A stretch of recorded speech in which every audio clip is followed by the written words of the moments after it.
అందరికీ నమస్కారం. ఈరోజు విశాఖపట్నం తూర్పు నియోజకవర్గంలో 22వ వార్డు ఇక్కడ కార్పొరేట్ అభ్యర్థి గారి ఇన్ఛార్జ్ అయిన పీతల గోవింద్ గారు మరియు ఇక్కడ కార్యకర్తలు నాయకులు అందరితో కలిసి ఈరోజు ఇక్కడ పాదయాత్ర చేస్తూ ఉన్నాం. ప్రతి గడప గడపకి వెళ్ళి ప్రజల సమస్యలు తెలుసుకుంటూ వారికి ఏదైతే మన ప్రభుత్వ జగన్మోహన్ రెడ్డి గారు సంక్షేమ పథకాలు ఇస్తూ ఉన్నారో ఆ పథకాలు ఏదైనా అందుతున్నాయా లేకపోతే ఎక్కడైనా ఇబ్బందులు ఉన్నాయో కూడా కనుక్కుంటూ వాళ్ళందరూ సంతోషంగా ఉన్నారో లేదో తెలుసుకుంటూ ఇక్కడ లోకల్ సమస్యలు రోడ్లు కానీ డ్రైన్లు కానీ అదేవిధంగా మంచినీటి సమస్య కానీ ఏమైనా ఉన్నాయో కూడా అడుగుతూ తిరుగుతూ ఉన్నాం. ఇవాళ చాలా అద్భుతంగా అందరూ ప్రజలు స్పందిస్తూ ఉన్నారు. జగన్మోహన్ రెడ్డి గారు మళ్ళీ ముఖ్యమంత్రిగా రావాలి, ఆయన పరిపాలన కావాలి, అందరూ కూడా మేము సుఖంగా ఉండాలని చెప్పి వాళ్ళందరూ కూడా కావాలని కోరుకుంటా ఉన్నారు. మళ్ళీ జగన్మోహన్ రెడ్డి గారు మేము ఓట్లు వేస్తామని కూడా చెప్తా ఉన్నారు. 40 రోజుల నుంచి ఇవాళ 40 రోజు పాదయాత్ర చేస్తున్నాం. 40 రోజుల నుంచి మొత్తం కాన్స్టిట్యున్సీలు ఇంచుమించుగా 10 వార్డులు పూర్తి చేస్తాం పాదయాత్ర ద్వారా. సంతోషం.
సపోర్ట్ చేయాలి. ఎమ్మెల్యే పోటీ చేస్తున్నాను. బ్యాంక్ నుంచి ఓటు వేయాలి మర్చిపోకుండా. మా అబ్బాయి మ్యారేజ్ అయ్యిందండి. సంవత్సరం అయింది. తెల్ల రేషన్ కార్డు ఎంత ప్రయత్నించినా మార్క్స్ బిటాప్స్ రాలేదు. తెలియదు కదా బిటాప్స్ వచ్చేది బిటాప్స్ వస్తుంది కదా. శైలజ అండి. శైలజ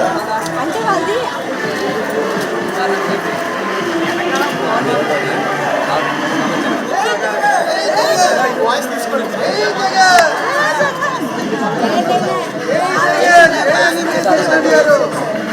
సపోర్ట్ చేయాలి. మనం గుర్తేటమ్మా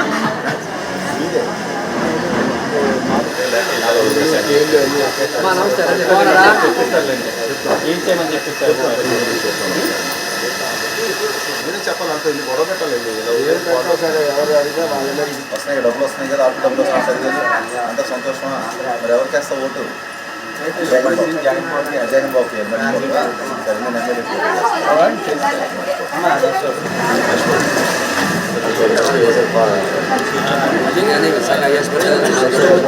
అంత బాగున్నాయండి. 30 లక్షల మందికి 3 లక్షల మంది కూడా గుర్తించట్లేదు ఇవన్నీ జగన్ బాబు.